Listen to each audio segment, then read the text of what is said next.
북한이 2차 위성 발사 실패했다는 소식 계속 전해드렸는데 이번엔 전문가와 함께 어떤 부분이 잘못됐던 건지 또 북한이 급하게 2차 발사에 나섰던 이유는 뭔지 짚어보겠습니다. 네, 신종우 한국국방안보포럼 사무국장과 함께 분석해 보겠습니다. 어서 오세요. 네, 어서 오십시오. 안녕하세요. 네, 지금 당국이 이제 파악을 하고 있고요. 일단 북한도 실패를 인정한 거죠. 네, 그렇습니다. 예.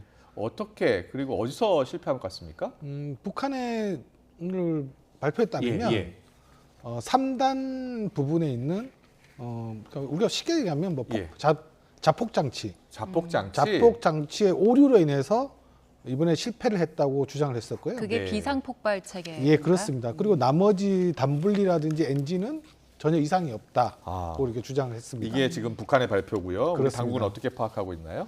우리 당국도 보면은 북한에 아직까지 분석을 해봐야 되는데요. 네. 과연 이제 뭐 산단 부분이 뭐 공중 폭발했는지 예. 그런 부분까지는 지금 레이더상에 나타난 부분들을 좀 면밀히 좀 봐야 될 것 같아요. 분석이 좀 필요합니다. 예. 지난 1차 발사 때는 2단계 엔진 시동이 안 걸려서 추락을 해서 실패를 했었고 이번에는 일단 1, 2단계까지는 모두 정상적으로 작동을 했고 3단계에서 실패를 한 거잖아요. 예, 그렇죠. 그러면 기술적으로는 좀 나아진 겁니까? 기술적 진전은 지금 확인할 수가 없습니다. 어차피 실패를 했기 때문에. 그리고 지금 북한은 뭐 1, 2단으로 지금 얘기를 하지만 지금 뭐 그래픽에도 나온 것 같이 예. 1단 로켓이라고 하는 표기된 부분은 남한에서 한 300km 떨어진 지점. 네. 그리고 두 번째 지점은 좀 사라졌는데 네. 한 350km 남서쪽 페어링이라 부분이죠. 예. 340km, 50km 떨어졌고 그 2단 로켓으로 하는 건 동창리에서 지금 한 2,500km 떨어졌고 필리핀에서 600km 떨어진 지점에 낙하했는데 네. 북한이 예상한 지점들이 아닙니다. 예. 아, 그래요? 예. 그러니까 1단 로켓 페어링, 그러니까 1단하고 페어링 떨어진 지점은 북한이 예측한 부분보다 앞에 예. 떨어졌고 2단 로켓이라고 좀 자막에 표기된 부분은 예. 미달했습니다. 도달하지 못했습니다. 과거에 북한이 미사일을 쏘고 나서 항상 원했던 장소에 정확히 떨어졌다라고 발표를 하잖아요. 떨어졌습니다. 정확하게. 예. 근데 떨어졌죠. 지금은 네. 장소를 예고를 했는데 그 예고한 장소에 떨어지지 않았다는 거예요. 예, 일본 방위성 발표에 따르면 다 예상 낙하 지역 밖이었습니다. 아, 그래요? 그럼 그러면은- 예측이 잘못된 겁니까? 비행 궤도가 잘못될 수도 있죠. 그러니까 결국 우리가 보면 북한이 주장한 거를 얘기하면 이게 비행기 이렇게 우주 발사체가 날아가다가 네. 이렇게 계속 그 궤도가 틀려지는 거예요. 예. 그러면은 어떻게 됩니까? 계속 이렇게 다른 육상 지역에 낙하할 가능성이 그러니까요. 있거든요. 다른 곳에 위험하네요. 떨어질 수도 있죠. 예, 그래서 예. 지금 북한은 이거 제 개인적인 생각입니다만 네. 북한은 이제 보통 자동 폭파 장치를 가동합니다. 아, 그렇군요. 그래서 이제 궤도가 이제 틀려질 경우에는 아마 이게 자동 폭발했다고 하면은 10월 달에도 원인까지 못 찾을 수 있죠. 왜냐하면 그건 알겠습니다. 유도 장치까지 문제가 예. 있는 거니까. 좀 더 분석을 해봐야 될 것 같고요. 지난 5월 31일 날 1차 발사 때 화면을 좀 봤으면 좋겠는데요. 지난 5월 31일 1차 발사 때도 실패를 했잖아요. 네. 근데 1차 발사 때 실패했을 때는 나중에 동영상도 공개를 했어요. 지금 화면에 잠깐 나오고 화면도 사진으로 이렇게 예, 사진 공개가 두 장이 됐는데, 공개됐었죠. 예. 예. 지금 저 발사체가 이제 올라가서 떨어졌고 우리가 수거를 했잖아요. 일부 예. 수거를 했는데 지금 석 달 만에 또 발사한 거잖아요. 네. 그럼 저런 모양의 발사체를 하나 더 준비했다는 거 아닙니까? 지금 발사체는 여러 개 있을 겁니다. 여러 개 있을 것 예, 같다. 북한도 지금 뭐 천리마 1형이라고 얘기를 했잖아요. 예. 네. 그럼 이제 또 다른 형태의 개량된 2형이 있을 것이고 예. 보통 이제 우주 발사체 같은 거는 평양 산음동 병기연구소에서 부품이 조립되면 네. 동창리에서 조립을 합니다. 아. 그 창고에 지금 보면은 뭘 정확히 알 수는 없지만 예. 뭐 여러 기가 있을 것 같고요. 예.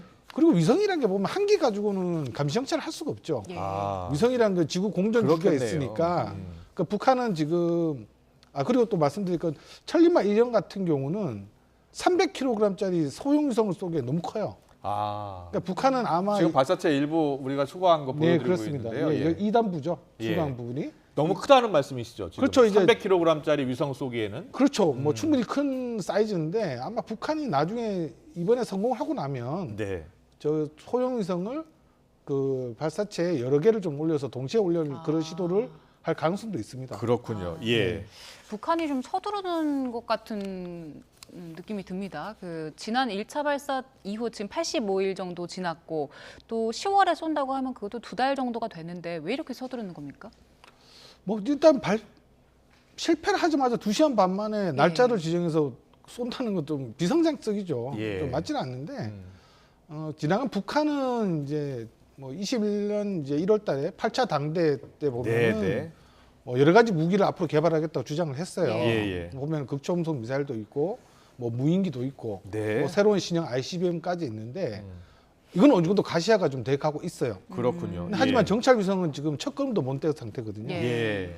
그리고 현대전 같은 경우에 있어 가지고 정보가 없죠. 눈이죠, 눈. 네. 정보가 없으면 아무리 예. 뭐 우리가 무기체계를 좋은 거 가지고 있다 치더라도 제대로 맞출 수 없으니까 네. 북한도 나름대로의 정보를 갖기 위해서 정보력을 획득하기 위해서 뭐 위성이라든지 무인 정찰기까지 보유하려고 하는 겁니다. 네. 그렇군요. 그런데요, 이게 한 발 이렇게 발사할 때마다 사실 경제적인 비용이 좀 크잖아요. 그런데 진짜 군사적, 기술적인 목적이 아니라 정치적 목적이 있기 때문에 이렇게 서두르는 건 없는 겁니까? 정치 목적 당연히 있죠. 뭐 북한의 김정은 위원장의 위대한 이제 지도력을 보여주려 하는 의도도 크기 때문에 네. 계속 서두르는데 모르겠어요. 북한은 좀 맞지 않는 부분들이 많아요. 그러니까 지금 뭐 예를 들어서 뭐 1차 발사 때는 2단 엔진의 문제다. 네. 그리고 3차 발사 때는 3단부에 있는 뭐 자동 폭파장치의 문제다 예, 했는데 그것만 또 북한의 발표를 그대로 믿을 수는 없죠. 그렇죠. 예. 그러니까 우리도 위성을 쏟아보면 우주화 쏟아보면 뭐 어떤 부분을 문제하면 그것만 점검하는 거 아니에요. 네. 처음부터 다 1부터 시가 다 재점검을 해야 되거든요. 그렇군요. 예. 예. 그리고 우리 군 당국이 저번에 1차 발사 때 수거한 것 중에 이제 위성이 있다고 하더라고요. 근데 그 위성을 분석해 보니까 아주 조악한 수준이다. 과연 이게 정찰 위성으로 활용할 수 있을까라는 의문이 든다라고 하던데요. 예, 그렇죠. 그러니까 저도 예. 지금 8차 당대 때 북한이 정찰 위성을 쏘려고 얘기했고 실제로 실물을 공개했었죠. 예. 물론 그 당시 실물 자체가 보면은 뭐 흐리게 처리해서 자세히 볼 수는 없었는데 생각보다 너무 작았습니다.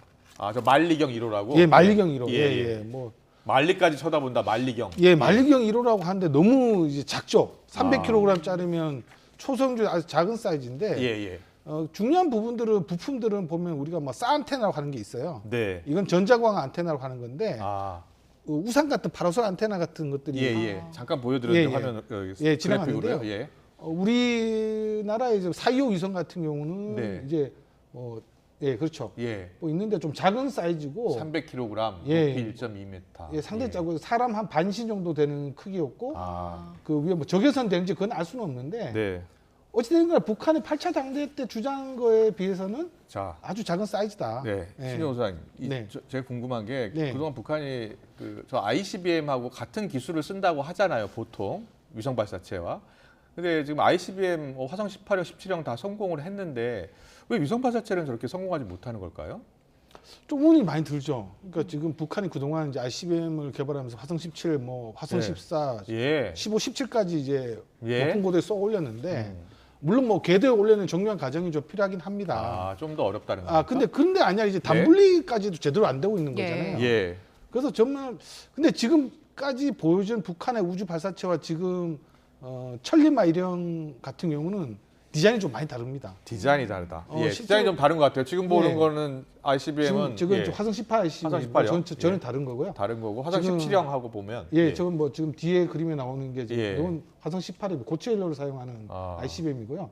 저건 액체 연료를 사용하는 확실히 좀 모양은 달라요 지금. 이게 어, 화성 18형인 것 같은데. 18형 안에 이제 미사일이 있죠. 예. 그리고 화성 17 천리마 1형 같은 경우는 1단, 2단, 3단이 같습니다. 크기가. 아, 그러니까 그래요? 보통 이제 우리나라 누리호나 뭐 네. 외국의 이제 우주 발사체 같은 경우는 1단부가 크죠. 예. 그 지구 중력이나 대기권의 저항이 좀 벗어난 지점에서는 이제 더 짧은 이제 2단, 3단이 이제 연소되면서 예. 날아가는데 북한 같은 경우는 1, 2, 3단이 같죠. 지금까지 설계가 좀 많이 다른 것 같아요. 네. 그러다 보니까 계속 오류가 발생하지 않나 추정됩니다. 네. 예. 기술적인 부분들은 이제 우리 군도 인양 작업에 들어가기 때문에 이걸 이제 인양을 하게 되면 조금 더 자세히 알 수 있을 텐데 지금 발사체가 추락한 지점이 우리 군이 좀 수색을 할 수 있는 지점입니까? 지금 1차 때 수거 지점과 지금 너무 멀어요. 뭐 예. 350km 뭐 좀 떨어져 있죠. 어때 중국과 좀 더 가까운 해안이기 때문에 예. 뭐 보도에도 나왔지만은 좀 먼 지역은 이제 미군이 아, 할 가능성이 아주 높습니다. 네. 합동으로 좀 할 수 있습니까? 그때 공해상까지 우리가 넘어가서 이렇게 할 이유가 좀 크긴 없을 것 같아요. 뭐 똑같은 거라면 아, 일단 이제 수거를 했고 그리고 3단계 부분이 지금 북한 중에 따르면은 뭐 폭파장치 이상이라고 했으니까 폭발했다면 파편이 좀 많아 있을 거로 추정되는데 예. 일단은 수거는 1차보다는 잔해 인양은 좀 어려울 걸로 보여집니다. 김정은 위원장 입장에서는요. 두 차례 연속 실패했잖아요. 인민들한테 면목이 없을 것 같기도 하고요. 어떤 그 문책이라고 해야 될까요? 어떤 조치가 뒤따를 것으로 보세요? 북한 주민들은 모를 겁니다. 아 몰라요? 예. 저거는 뭐 외부적으로 알리는 거지. 조선중앙통신에만 지금 보도가 돼서 그런 건가요? 내부적으로는 알 수가 없고요. 네. 알 수가 없을 것 같고. 예. 일단 개발자들을 문책하기보다는 지금 성공시킨 게 가장 중요하잖아요. 그렇습니까? 그래서 예. 뭐 1차 발사 때도 뭐 마찬가지였지만 아, 뭐 2차 발사도 근데 언제 성공을 할 것 같아요. 이런 식으로 쏟아 보면 그렇군요. 성공을 예. 하는데 뭐 위성의 어떤 성능은 이제 뒤로 하더라도 네. 일단은 그들의 북한의 입장은 빨리 그 위성에 어떤 위성이든지 궤도에 올려가지고 이거를 김정은 위원장의 뭐 지도력을 좀 선전해야 되는 측면이 있기 때문에 그렇군요. 이렇게 그래서 집착을 좀 하는 것 같습니다. 예. 네, 알겠습니다. 아주 발사 실패한 지 얼마 안 됐기 때문에 좀 더 분석이 더 필요한데 미리 전문가로부터 들어봤습니다. 신종우 한국국방안보포럼 사무국장과 함께했습니다. 잘 들었습니다. 예, 감사합니다.